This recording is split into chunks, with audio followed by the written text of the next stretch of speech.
A toast to our new college grad who fills us with so much joy, almost as much as when we're in our RV. Oh, the world is your oyster, kiddo, and ours too. Now that we're covered with Progressive, Dad and I can hop in our RV anytime we want. Might even splurge on a retractable awning. Ooh, look out. Sorry, what was I talking about? Protect your loved one with an RV policy from Progressive. Take as little as 4 minutes to see what you could save at Progressive.com. Progressive Casualty Insurance Company and Affiliates.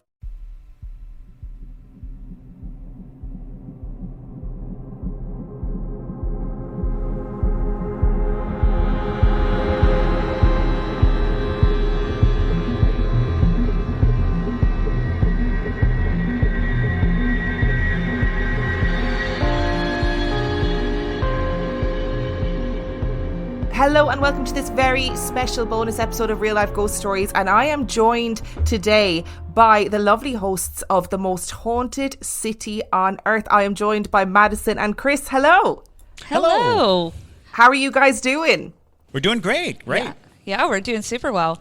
Yeah, it's fun to do a podcast across the Atlantic. This is our first transatlantic podcast. Yeah, it's our first. Well, welcome across the Atlantic. That's exciting. Yeah, I think this is actually our first podcast episode where we've had our guest virtually. Yes, absolutely. Instead of having them right here, so this is fun. This might change the game. I know. We're limitless now. You can be worldwide now. Exactly. So listen, I mean, before we get to the massive claim of the most haunted city on earth, because that is a big claim to make. It's Tell arguable. Me, who are you? What do you do? And why are you here? So we are both kind of ghost enthusiasts of sorts. Chris has been paranormally investigating for, 40 years now? 40 years now. Yeah. And I am the kid from The Sixth Sense, and I can see dead people. So I was thrown into this world of paranormal, but that's fine. So I got into paranormal investigating and things like that just because I could see spirits, and it became my special interest of sorts. So Chris and I, every time we got together, we would just gab on and on and on about ghosts and things like that. And we're like, why don't we just put a camera in front of ourselves and just record it? And people seem to like that. So we started this podcast, pretty much. We're also located in Savannah, Georgia, which is what we're claiming as to be the most haunted city on earth. We are kind of like a lasagna of the damned, if you will. We are a city built on top of multiple layers of bodies from various periods of time, even though we're not as old as, other countries in the world. We hold our own with our dead, for sure. Yeah, we tend to look at the idea that if any city is going to have this claim, it's probably going to be the city with the most ghost tours. That is true. Like, how many people are capitalizing on your haunted history? And in this town, we have, nearly 200 ghost tours operating in a 1 square mile. Did you say 200? Yes. Oh, yes. Yes. And that should give you like the indication of the interest. So, when we say it's most haunted, it's probably most celebrated haunting. The city that it seems to embrace it the most because it is, from a fiscal point of view, a city that really does capitalize on it versus, because in other cities where there is a lively ghost trade, and certainly if you're on top of the Paris catacombs or London or these cities that are ancient by comparison, certainly, you could argue ghost for ghost that there's probably volume wise more, but when you consider how many living people all focus in and say, yeah, this place is haunted, my house is haunted, this is that's haunted. Savannah is very accepting of its haunted traditions and its haunted history. So it is an outlandish claim, but it is one that we're making more from the point of view of how widely accepted it is, how the people who live here really don't scoff it up. They embrace it and they take it in. So it is more the idea of we're a city that celebrates our ghosts. So before we get into the ghost stories of the most haunted city on earth, and I'm gonna just accept the title now because you've made a very good argument. First question that I have to ask you because it's very important. Each of you, what is your favorite horror film? Oh, So it's weird because whenever talking movies and somebody asks for my favorite of anything, there's about a dozen. There's at least a dozen. That's my favorite horror film. But I've always come to the answer, and don't come at me, internet. My favorite horror movie is Evil Dead 2. I love that. And it's because I just feel like the people who made it were really enjoying themselves. And so as I'm watching it, I just get this sense of camaraderie and this sense of they went through something and that they banded together. It feels so very familial to watch, and so it's not a scary movie. I don't consider it to be a horror movie of the standard sense, but there's a lot of good moments and a lot of good it's Sam Raimi's visionary kind of tactic. Of recent history, I really love the first Insidious. I thought was a really grand departure from what we were watching in horror movies for a long time, and to follow that up with the first Conjuring was an amazing modern ghost stories were kind of passé for a while. People were so focused on slashers and monsters that the ghost story really did just kind of take a back seat to it. And I love a good ghost. As a matter of fact, if we went with television series, I'd say The Haunting of Hill House, and Mike Flanagan being probably my favorite modern horror filmmaker. I thought he did a brilliant job with that series. So I have an answer for the filmmaker side of me, and then I have the answer for like what I love. And so the filmmaker side, I love The Taking of Deborah Logan. I love a good possession movie, and I think that one is geniusly done in the way that it's very, it feels indie, but it is like a very well crafted story and an amazing found footage approach. Oh yeah, absolutely. It's if you haven't watched The Taking of Deborah Logan, listeners, you definitely should go watch that, because if you like a good possession movie, very different from The Exorcist, obviously, but it's just super fun. It's creepy. The makeup effects are just so solid. But for the comfort movie of my horror movies that I like, I love Killer Clowns from Outer Space. I could watch that movie any day of the week. I love it, which is hilarious because I'm actually really freaked out by clowns. But that movie just is so fun. It's just such a fun concept. I love the clowns wrapping bodies in cotton candy, and the makeup effects are tremendous. Oh, they're insane! Amazingly good. Yeah, and it's a fun thing. JT, my husband, and I, when we watch Killer Clowns from Outer Space, we have a tradition of eating fluffernutters while we watch it, which is white bread with peanut butter and marshmallow fluff. And we watch that, and we just have a good time. Yeah, Fluffernutter. So I don't know if we can get marshmallow fluff here. I don't know if we can. I mean, I've seen it on like American TV and stuff, but I don't know if we can get it. I can't believe that was my takeaway from you guys talking about your favorite films was, can you get marshmallow fluff? No, that is an important question. It is. You need to find out. Oh, you can make marshmallow fluff, I think. You can take like regular marshmallows and melt them down with butter and make marshmallow fluff. But, yes. Maybe Amazon. Investigate buying it first before you go on I'm going to make my own marshmallow fluff. Yes. Absolutely. And I will say that your film choices are good film choices. Although I don't like it when there's an elitism with films. I think you like what you like.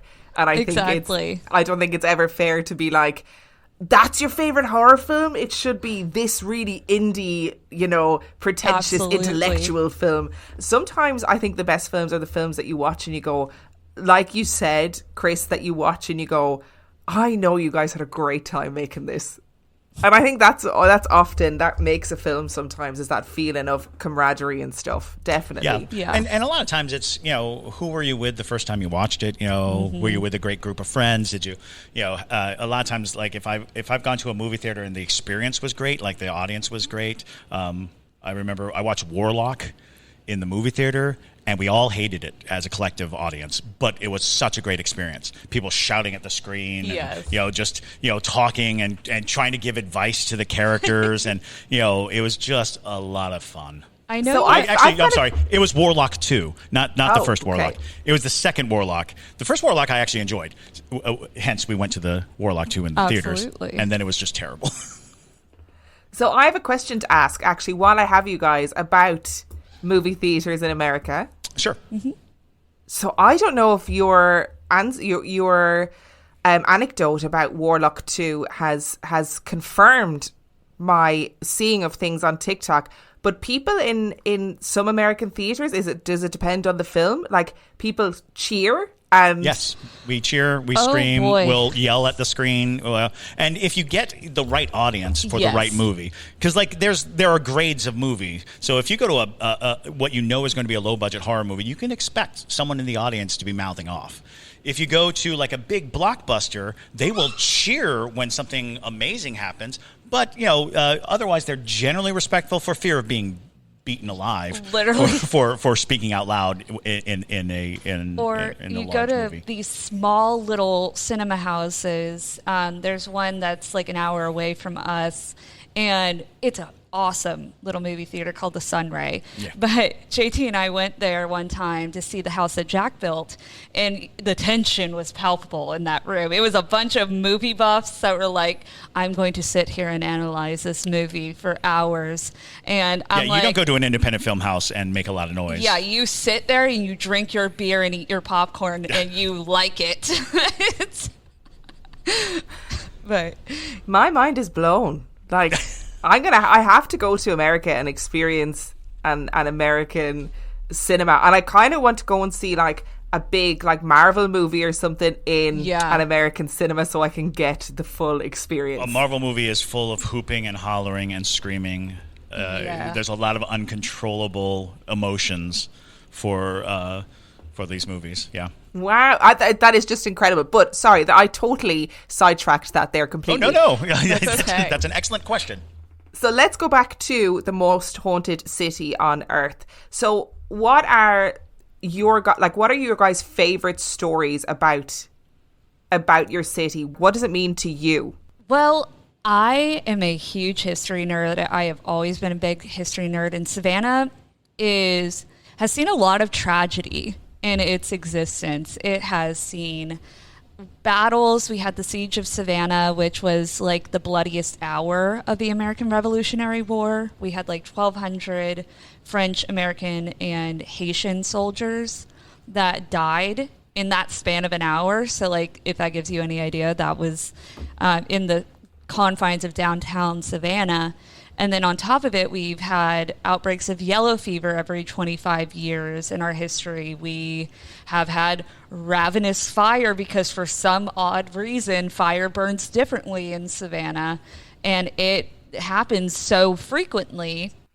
And then on top of it, too, we have history of, just burying our dead underneath like building structures now. We've moved our cemeteries, we've knocked down headstones. There's a lot of reasons why we could be haunted because we break like literally every fundamental rule to not be haunted.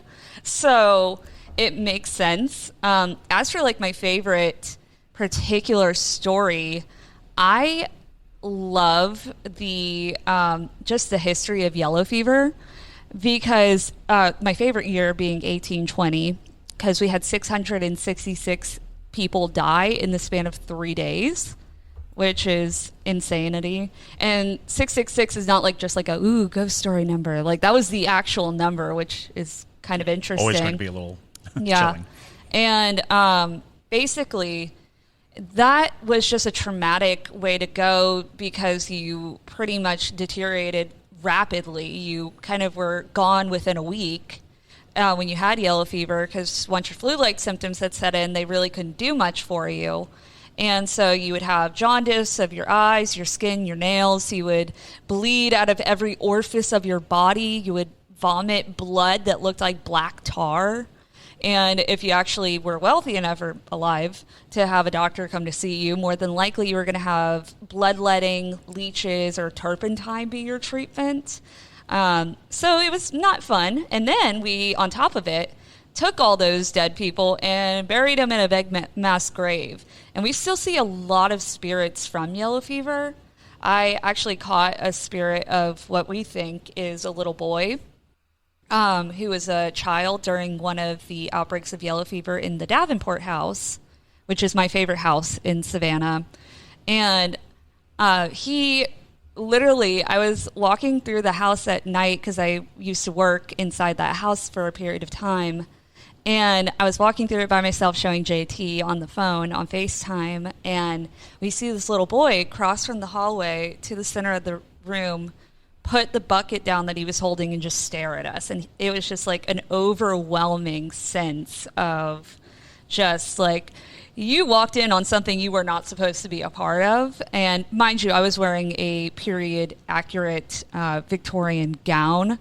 So I more than likely looked like somebody who traumatized this child. So he didn't like me being there. And pretty much, and that was the first ghost JT ever saw too. So it's like a super cool experience. And we have a great photo of him. And we put it on our TikTok, but we can send it to you so you can post it if you'd like. But yeah, that would probably, like Yellow Fever of 1820, those ghosts are all my favorite, in my opinion, because they're just fun to experience. And they have such an interesting energy to them, in my opinion, at least. But Sure. Chris, what would yours be? Oh, so whenever I talk about ghosts, I always talk about the three top reasons why the dead bother the living. And to me, the three top in the world, like, just consensus from going around the world and talking to people all over the world about what their local traditions are, what their local beliefs are, what their general beliefs about ghosts are. The top three conditions for haunting are desecration of grave is number one. Like, across the board, wherever I go, you're almost guaranteed a ghost if you do any form of desecration of grave. Knocking over tombstones, standing on the grave. Some people, whistling in a graveyard is enough to guarantee you a ghost. The second is unfinished business, which I often attribute to violent death, such as in war or murder, or anytime you die and there's more to be done, you are oftentimes guaranteed a ghost. And then last but not least, it's residual haunting, the idea that buildings are the same way, streets are the same way, that the activity of a place kind of has the same repetitive energy signatures that allow for spirits to resonate with that behavior. So, old buildings and things like that. And Savannah has them all. And Savannah does collect all of those, tick marks on the list of why is this place haunted. So I go down that. And as far as favorite ghost stories, I love listening to people's ghost stories. So, my favorite ghost stories are these personal ghost stories. These, they're not these highly celebrated, highly known, published stories. They are encounters that people have. And I have this theory of ghost stories and why we love them so much, and how that authenticity comes down. It's always going to be, if I tell you a story that happened to a friend of mine, you are now two people removed from the ghost story. If I tell you a story that happened to me, you're now one person removed from the story. Now, if I tell you a story that happened to me and we happen to be standing at the place that it happened, you're a half a step away. That's, to me, the hierarchy of how to get a ghost story to really land on a person. And that's when I started really collecting my own ghost stories and going out and getting my own ghost stories. Was I got to go to this place that has a story so I can come back with my story, so I can say this happened to me. But I find myself, I've got this long catalog of great stories from people who very casually encountered ghosts, and oftentimes it's their only ghost story, but it's a good one. It's so rich. So when you're asking me what's my favorite ghost story of Savannah, it's the one that people tell. That's my favorite ghost story in Savannah, is the one that people tell. And everybody in Savannah has a ghost story. Nearly really every single person I've ever asked. I actually took out an ad in, it was called Creative Loafing. It was a little newspaper. I took out an ad asking, if you have a ghost story, I put my phone number down. By the way, do not put your phone number in any publication.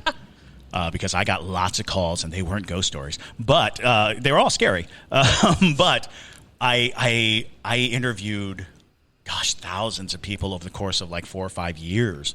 I would get these calls on a regular basis, and then people would refer and be like, oh, you need to talk to so-and-so. You need to get this and this. So I used to just walk around Savannah sitting down with people and say, well, what's your ghost story? What is it?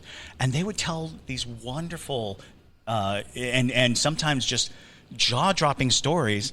And oftentimes somewhere either before or after, they will amend it by saying, well, I don't believe in ghosts. Yeah. I was like, I but do you the just same told thing. me We all this do it. insane story. And like, I don't really buy into it. And I'm like, well, then what? What? What do you mean you don't buy into it? That was an incredible story. It's funny when I speak to people and people invariably say, oh, what do you do for a living? And I say, I'm a podcaster. And then they say, what kind of podcast? And I say, I do a podcast about ghost stories. Generally, they go, oh, yeah, I don't believe in ghosts. But there was this one thing that happened. And I'm like, okay, that's fine. I like that. Exactly. Yeah. Sometimes the best stories come from diehard skeptics. Yeah. Because you know that it had to be overwhelming in order for them to acknowledge that it was beyond their skepticism. So they only tell you the most amazing. I had a friend who went canoeing. He went canoeing on a river that is nearby, and it was like, Native American lands, and he was going canoeing, and they're going down, they're just riding the current, they're not even rowing, they're just riding the river down, and he sees a canoe coming at him, like coming upriver against the current, but the guy in it wasn't paddling, he was just sitting, and he was wearing a blanket.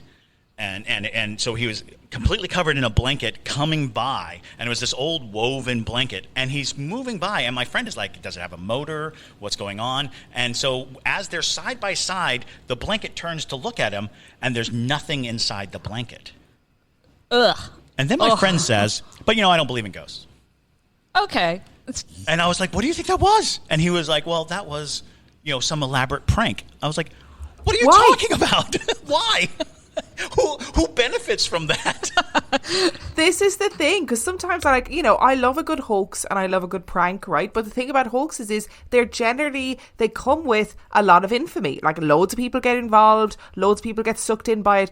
A man on a motorless boat against the current, who isn't a man, who's just a blanket, actually, it's just a blanket moving through the river. Who's benefiting from that? How is that an elaborate prank? It's not a good prank. It's not elaborate. It's not a prank. It's a bad prank if it's a prank.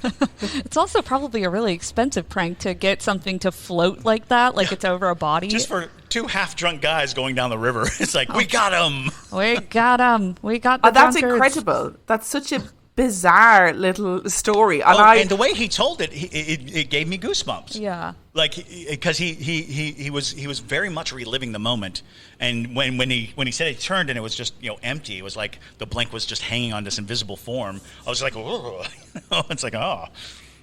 I wondered, did it make any noise? Like, I am astounded.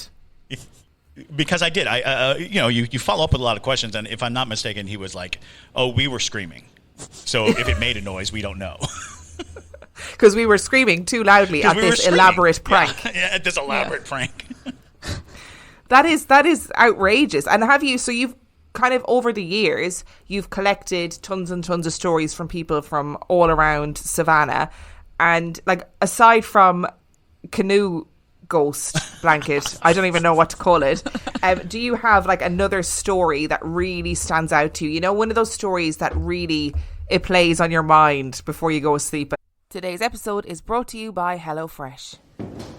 Welcome back, everyone. So good to see you all back again this week. It is such a shame that Chupacabra couldn't make it, but given the reports this week that he is in fact a dog, perhaps Monsters Anonymous is not the best place for him. Now today, we're going to recap on what we learned last week, which was...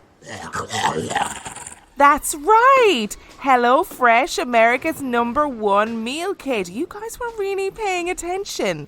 So how can we use HelloFresh as a great alternative to hunting and consuming humans? You've all got New Year's goals, and HelloFresh is here to help you achieve them.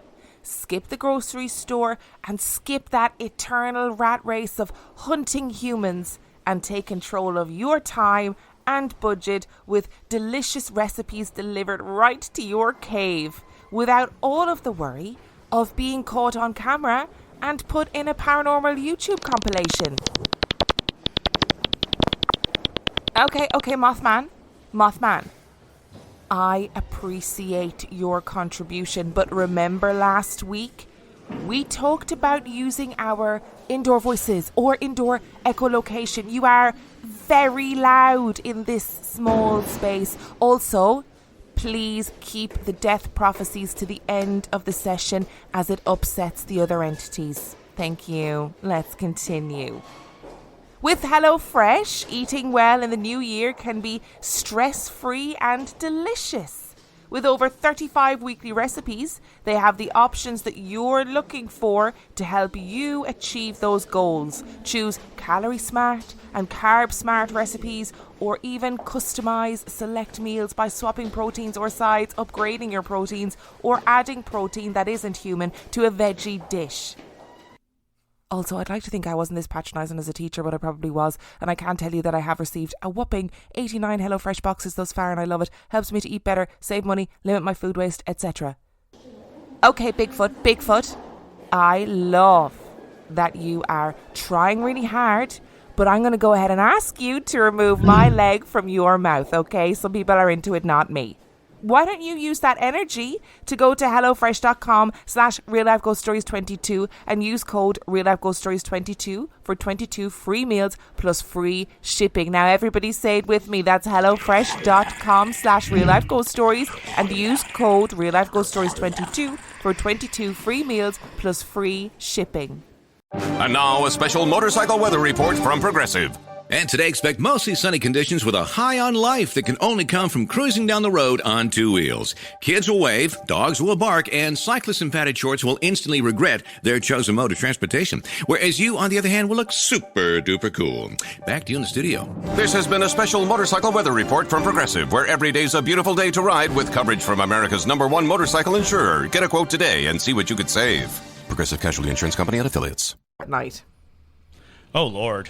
You know, like I said, I try to go out and experience as much as I can, to go to the haunted places and to talk to people. But the one story that, I like stories that have endings, if that makes sense. You know, I like stories that are complete. And that's one of the things that looking for a ghost story really satisfies me. I'm a highly phobic person. I'm very, easily scared. And what calms my nerves and what calms my anxiety about ghosts is knowing the story that I can kind of put the ghost into, a frame that kind of keeps the ghost from coming out and eating my brains at night. So whenever I can get that full story feel, I oftentimes cherish those things, and I have several of them. But one that always stands out is it's a house on Charlton Street, and the woman who lived there, her name was Dorothy. And what I used to do was I used to go around the city of Savannah, and I would just kind of let my anxiety take the wheel. I would walk around until something about a place just made me feel uncomfortable.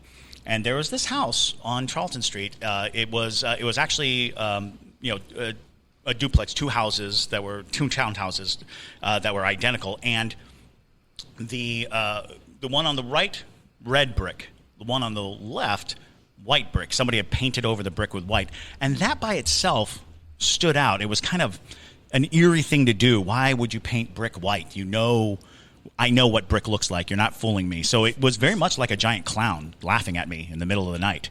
This white house that just banquet windows and red door, and it's like, yeah, that's a clown. So the very next morning, I was like, I'm going to talk to whoever lives there and ask if they have any strange experiences. So I go there the next morning. I'm knocking on the door, and I'm expecting the Addams family on the other side. Something really creepy and strange. And the door opens up with a big creak, and standing in front of me is this elderly 80-year-old woman.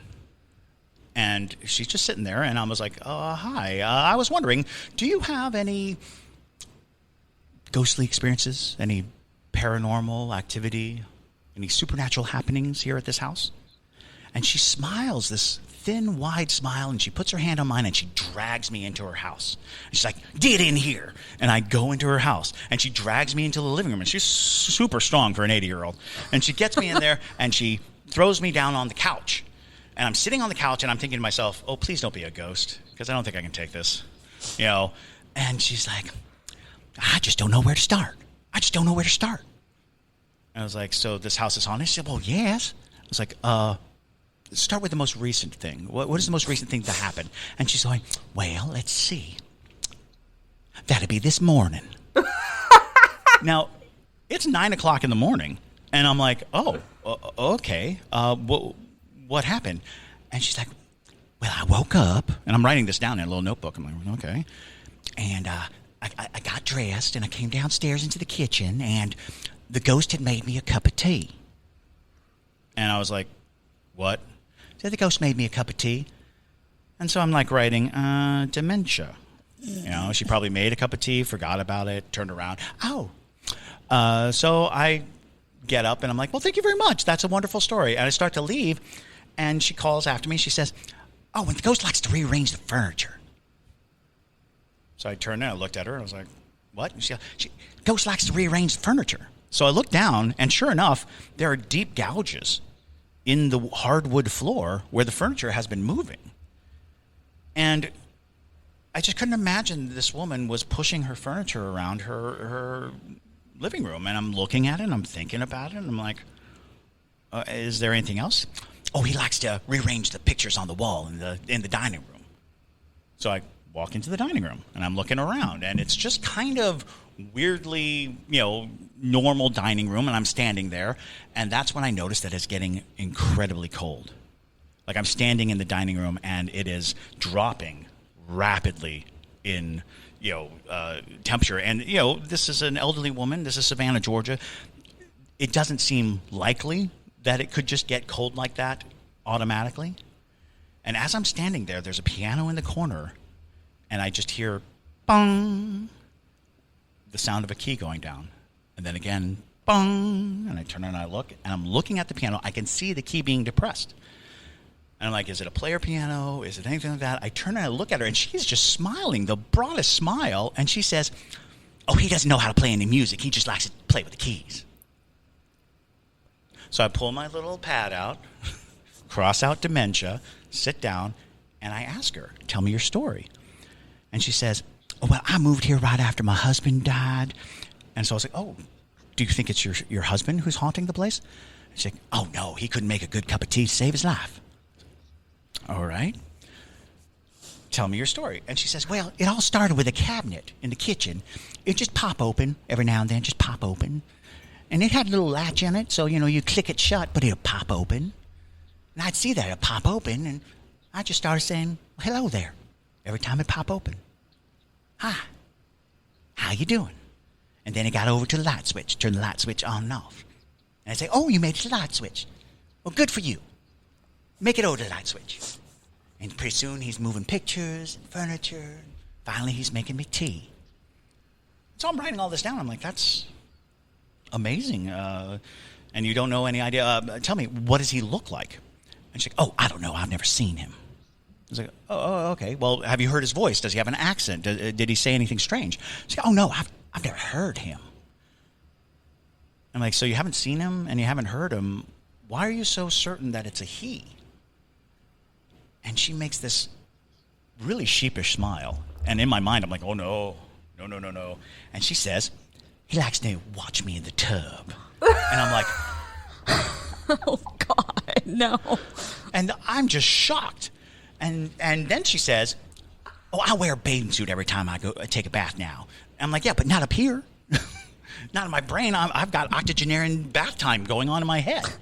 So I'm like, okay, all right. And so I tell her that I am going to look into the history of the building, find out, anything I can. And so, I go to the Georgia Archives. I'm trying to figure this out. And I have a couple more conversations with her because I don't really find anything definitive. I can't find anything that really helps identify her ghost. Years go by, and I form a team of investigators, and we're looking for places that will let us have overnights. And I was like, I know a woman who really loves her ghost and ghost story, and she would let us in. So I go back to her house, and I want to say it was like 4 years later. I go back to her house, and I'm knocking on the door, and this young kid opens the door. And I'm like, oh, hi, is Dorothy home? And he's like, oh, no, I'm sorry. She passed away. And I was like, oh, no. Oh, I'm so sorry. And so I'm walking down the steps. Dum, dum, dum, dum. I get to almost the bottom step when something, like, grabs my arm, like, hard. And my whole arm just goes instantly numb, like frozen cold numb. And I'm in my head going, oh, gosh, please be a heart attack. You know, it's like, please be a stroke. I'm not prepared. And I'm standing there, and this overwhelming sadness just kind of lights on me. And now I'm just, like, feeling like sobbing. My arm is frozen cold. I can't move my hand. And I find myself going back up the stairs. And I knock on the door.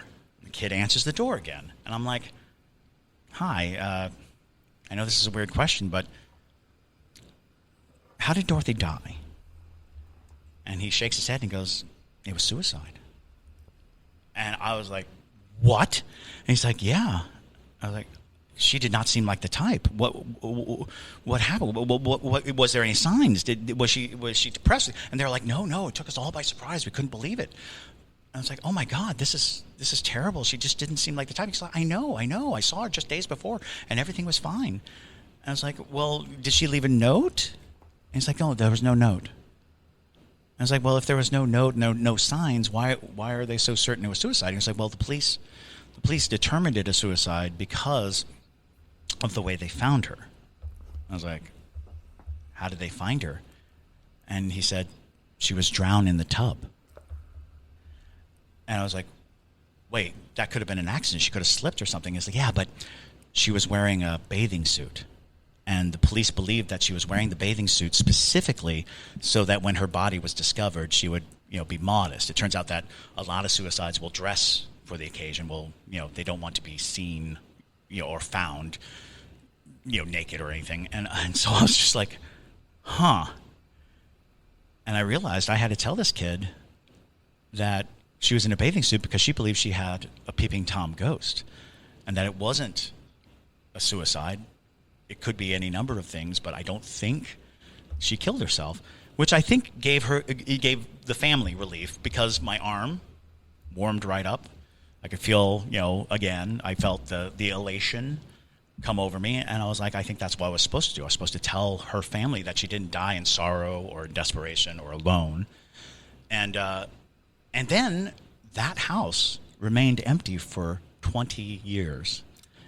Actually, I think it's still empty. So it's now it'll be 30 years so it's 26 years. So 26 years, this house, which is a beautiful house right off a main square of downtown Savannah, worth millions upon millions, and no one's occupied it for this length of time. And I have to believe in some small way that Dorothy and her gentleman caller still reside there.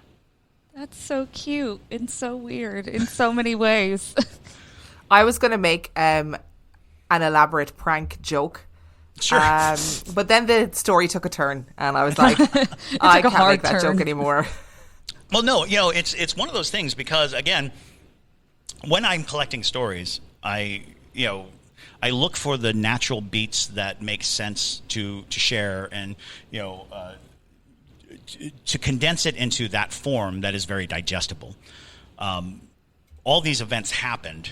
They may not have happened as tightly as I made them out to. Mm-hmm. But for storytelling purposes, and this is something that I truly believe, you want to be able to deliver a story in as digestible a thing as possible. But yeah, Dorothy's story will always stand out to me as one that came off with this beautiful story. It's a full story to me. It is a full story, and it is a beautiful story. And look, the thing is, 30 years later, you're still here talking about Dorothy. Exactly. And whatever amount of thousands of people are going to listen to a story about Dorothy. And there might be some people, I'm pretty sure there's going to be lots of people in Savannah who are going to be like, oh, I'm going to go and see where that house is, or I know that area, and they're going to be able to relate the story to the area and all of those things. And I think that's really important. They recently pressure washed the white paint away. And I don't know if it improved it or not, because there's still like this faint discoloration of the brick, which makes it look not like its sister house. They are identical houses right next to each other. And so like there's a very vibrant red brick house and then this kind of strangely dullish house because they try to get all that white paint off. Wow, that's such an incredible story, and I love the fact that she just let you in, you're like a little black-eyed kid going knocking on people's doors, and she was like, get in, come on. Worth noting, if the black-eyed kids come to Savannah, they'll be invited into almost any house. It's very true. The story I just told you about Dorothy, I've actually done that hundreds upon hundreds of times. I've come up to people's houses blankly, knocked on the door, and been let in. People are just like, oh yeah, come on in. I got a great story. Listen to this story. I mean, a lot of stories are just like encounters. Yeah. And so encounters are different to me than stories. So like some people have encounters and they're just like, I had this sensation and there was something behind me. And that's it. And that's the end of it. But it was poignant enough to them. It stirred them enough to be the moment that they truly connect with. But I do have a handful of those stories that are like Dorothy's that are, beat by beat, beginning to end. I wish my house spirit made me tea. That would be nice. Oh, tell us about your house spirit. So JT and I have a house that was built in the 1840s, and our house spirit is named Jim. He actually passed away somewhere between like the 50s or so.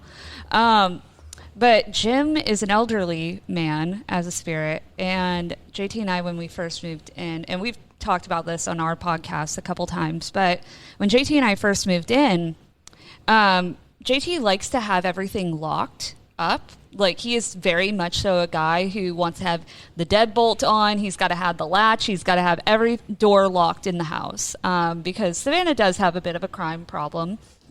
And so pretty much the doors, especially the door to our backyard, would always be left open. And so JT would think that I was being forgetful and leaving the doors open. I'm like, well, I would never leave the door open. Why would I leave the door open?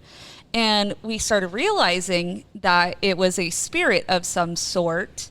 And JT's like, well, you got to talk to the ghost because this is not okay. Well, we can't have the doors being unlocked. So I was like, okay, whatever spirit is in here, you need to stop leaving the doors open. Because JT had caught it basically happening one time when he was home alone. He had specifically checked to make sure he closed the door. And later on, even though he was home alone, never went to the backyard or anything like that, the door was wide open. And so after we had the conversation with the ghosts and I acknowledged it, it stopped happening. But that was when I had a dream. And this has happened to me only a handful of times with spirits, where they come to me into my dream to make their presence known and give me a little bit of their story. But Jim did it in a way that was so vivid. I had a dream basically where I was in his body, essentially how he got murdered. And so pretty much he was in his home and two men broke in and basically tortured him to death. And in the dream, he was tied to the hood of a car and they were driving him around and things like that. And until they eventually murdered him, and his murderers were never found. And so JT woke me up because I was screaming in my sleep. And he wakes me up and he's like, Madison, are you okay? You're screaming. And I tell him, Jim's showing me things that I don't want to see. And I open my eyes and I see him standing there in the corner of the room. And I was like, oh, this is the spirit that has been trying to get our attention for so long. Now Jim is just kind of like a bad roommate, but he died a horrible, horrible death. I meant to ask you this. Yes. And I only found this out 2 days ago. Do you think Jim was a cop by any chance? It is very possible. Now, I say this because it was last night. Just last night, I was talking to a friend of mine who gathers historical documents, and he is always looking for these things. And he found out that the guy in his house brutally murdered a police officer in 1904 or something in the early 1900s. Oh.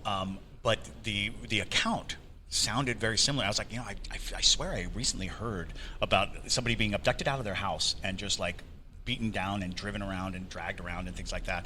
And I was like, I can't really place it. And the story was, everyone knew he had done it, but he never got arrested. That he was never brought to justice. That is fascinating. Yeah, 'cause I'll talk to him tonight and see if I can't figure out more information. Wow, the saga of Jim is continuing apparently. Ladies and gentlemen, we are figuring out facts of the paranormal on this podcast in real time. Yes. Yeah, it was a horrible, horrible death that he had, and I think he was just trying to have somebody realize, one, that he was there, but two, to actually like understand how horrible his death was and to have sympathy for him. Because I don't know, I mean, like the people who had owned the home before us, they were an older couple who lived in Ohio. They really didn't stay in the house very often. So it's very unlikely that he had anybody who would have been able to encounter him in that way and that he could tell his story. And I don't know if he wanted me to find his murderers. I'm like, listen, Jim, I am not a detective. We can live coexistently. But I'm like, I'm so sorry that happened to you. But yeah, it's one of those experiences that I will never, ever forget, for sure. So you've had these experiences since you were a child, you were saying. So since you were literally a little one. Oh, yeah. My first experience with the spirit was when I was 3 years old. And my grandmother had passed away when I was 2. And so I had no memory of her whatsoever at that point, and didn't even know what she would have wanted me to call her or anything like that, because she was very, very sick because of alcoholism. So my parents tried to kind of keep me away from her of sorts. And so when I was 3, after she had passed, I would wake up in the morning and I'd come down and tell my parents, like, oh, grandmommy came to visit me, which is exactly what she would have wanted me to call her. And their eyes were just like, I'm sorry? Like, what did you just say? And they'd be like, who came to visit you? I'm like, oh, grandmommy, she came in through the light, through the window, and she asked me, like, questions about you. Like, she basically would be checking in on us, essentially. She would ask me if I had any new toys that I liked or things of that nature. And this would happen for a long, long period of time, probably until I was about 7 years old.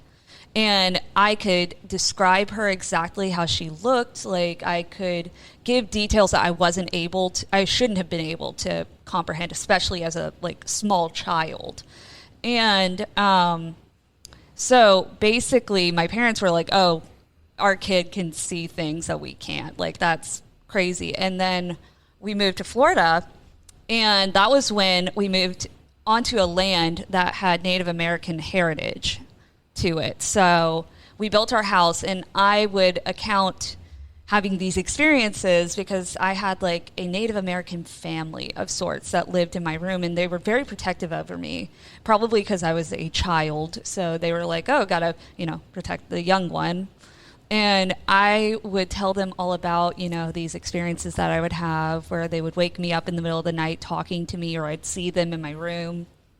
And so that's just literally been my entire life. And then it progressively just got more and more coherent, I guess, for me, where I could see spirits everywhere. Like, it wasn't just in places that were considered haunted. It was like I could see spirits that died on the side of the road in car accidents. I could see them in just random places. And it wasn't always, historic spirits. It was like people wearing normal clothes, but I could tell the difference. So, yeah, that's just only gotten more and more so since I moved to Savannah, where every spirit's like, ooh, you can see me? Great. I've known a lot of sensitive people to move away from Savannah for absolutely. that very purpose. I love it because of that. Honestly, in a weird way, it's kind of comforting because it's like you feel like this support from spirits a lot of time that you don't get from people in a very strange way, where they're like, thank you for acknowledging me. And it's like, cool. I feel like I have this cool connection with you that other people don't have. So it's very interesting being able to see spirits for sure. So do you find it cathartic or therapeutic to be able to have a platform like the podcast, like your TikTok, to talk about your experiences? Very much so. I think we mentioned this in one of our Patreon episodes. So if you want to follow us on Patreon to hear more about this sort of stuff, you can find us there. But I basically, when I was a child, I was very bullied. And so the last thing I wanted to tell people was that I could see dead people, because that's just giving more ammunition to people. So it definitely is really nice to find this platform of people who enjoy hearing these stories, because it's something that I really hid for a long time. Like, everybody in my family knew that I could see spirits, and they loved hearing me tell stories about things that I saw. But it was just something that was like, okay, if you're outside of my family, you don't need to know about this sort of thing, because I don't like to give people ability to ridicule, essentially. Absolutely. Which I think a lot of people who have had ghost experiences can agree upon. People have a tendency to ridicule or say that you have schizophrenia, which I do not, for sure. And so it's been very cathartic to be able to share this, 24 years worth of content of, experiences that I've had that nobody's really gotten to hear about. Some of them not even my own family have heard about. So, it's very nice. You have confirmed that it would indeed be very tiring to be sensitive and to have to deal with dead people all the time. It can be. Some of them are very respectful, but then there are just some, especially when you start to be able to see low energy spirits, like trickster spirits, or just low, just like leeches of sorts, or just energy leeches. They're the ones that are tiring, because it's like, you can't help but give them that energy because you're acknowledging their presence, but then they do things to act out, to be like, hey, I'm here, I'm doing this outrageous thing. And I'm like, please, will you stop? Like, can you quit doing that? Yeah, that is not for me. Yeah. I spend most of my time I don't want to see. I'll no thank you, no thank you, no thank you. So yeah, I would not appreciate that. That's very fair. Our theater, where we are filming this, because we do an immersive horror theater, we're in a haunted building, which, it's very common in Savannah. It's honestly harder to find a place that isn't haunted. Yeah, you'd be hard pressed. And we've had a lot of spirits, hang around in here. But one of the most intense situations actually happened recently with a trickster spirit that we've had I've noticed, at least, lingering around. He kind of, stayed outside for the most part, but he's kind of meandered his way in here because he knows that we acknowledge spirits and we talk about our Savannah folklore in this building. And we have a character called the Hag, which is a Gullah Geechee, which is one of the West African derivative groups in Savannah, and they have a creature called the Hag, which usually is seen during sleep paralysis. And so we tell that story in the show, and we started to notice that when the actor Leafy, when he would come out and he would do the Hag, we'd see at least I would, the trickster spirit, he would mimic Leafy's movements and things like that. Oh, it's so frightening. Yeah.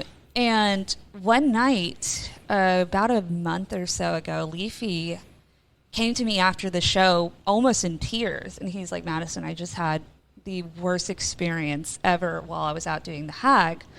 And he was like, I felt like something was crawling with me, and then when I laid down for a portion of the show, or of the scene, he lays in the bed and he's being subdued with the coin. He's like, I felt like something was trying to get into my body. And I had this out-of-body experience where I could see myself and I could see the spirit that looked like the Hag. And I was like, Leafy, the trickster spirit's been trying to mimic you because I don't know what it is about you or about the character. That the impact of the character is exactly what a trickster spirit would want. Yeah, so I'm like, it was trying to get an intense reaction out of you because it needs that energy. I'm like, but what he's like, well, am I gonna get possessed? Like, I don't know if I like want to do that role, if I'm gonna get attacked by a ghost or something. Like, don't worry about things like that. That spirit is such a low energy being, it can't really do anything to you. But it's all about conviction with spirits. When you experience something you don't want to see, if you have more conviction, then that spirit can't really do anything to you, because they are at a disadvantage already, being not in a not human of this form, this human form. And so that kind of brought a little bit of relief to him. But it was one of the more frightening experiences to happen in this building, and also just like very interesting to meet somebody who had been through that, because I've always heard of cases of things like that happening to people, but I never met anybody in person who had an experience of that nature, where the spirit was just trying to be so aggressive with their mannerisms and things like that. So super interesting spirit. Oh, absolutely. For sure. I definitely want to come to Savannah. I've added it to my list of places to go in America, but I also want to come to your immersive theatre, because that sounds like it's right up my street. Oh, it is so fun. It is super, super fun. We have crafted it in a way that's a little bit different. We were inspired actually by the London Dungeon to do, an immersive thing of that nature, but we made it solely based out of Savannah's folklore. Oh, yeah. And we try to make it as historically accurate as well, but it's easy to do that in a place like Savannah, because our stories are just so horrific in their nature. You don't really have to add to it to make them scary. And but it's super fun. Our monsters are creepy as hell, and we have like the possession scene with an exorcism, where you literally get to throw holy water on a person, which is just always a fun. And who doesn't time. want that? Exactly. Who hasn't imagined themselves in the position of the priests in The Exorcist? Like, who hasn't? Come on. Guys, thank you so much for coming on and sharing your stories. It's been an absolute pleasure to listen to you both. Absolutely. Thank you so much for having us. Yes, absolutely. Can you fill us in on where to find you, what you're working on, what links you can share? Yeah, absolutely. So you can find us on pretty much every podcast platform. We have links on our TikTok, which is the Savannah Underground. And on our Instagram and our Linktree, you can find literally links to anything you want. The theater, the tours that we do, the podcast. We have 2 podcasts currently. We have, obviously, The Most Haunted City on Earth, which is our main podcast. But if you're one of those ghosty people that just love, content constantly flowing in, then you can also check out our other podcast, From One to Wicked, which is pretty much JT and I sit down and explore spirits from all over the world, and we rate their malevolence on a 1 to Wicked scale, which is super fun. So definitely check those out. Patreon, of course, is awesome. We're patreon.com/Savannah Underground. And we do all sorts of really cool content over there as well. So, yeah. Chris, do you have anything you'd like to mention? Not at present. I'm just sort of coasting for the moment. There you go. Yeah, Chris, he's always full of fun stories. So just listening to The Most Haunted City on Earth, you're just like getting the most interesting stories. That is the final result of years and years of just wandering around going, hey, you got a ghost story? Yeah, exactly. I love that energy. Maybe I need to go start knocking on some more doors around Canterbury, although I don't know if I would be as well received. Well, I think that, with the internet age, it's a lot easier to just put out in the world, if you have a ghost story, contact me. Mm-hmm. This was all like in the 90s, and it was just a lawless land of ghosts.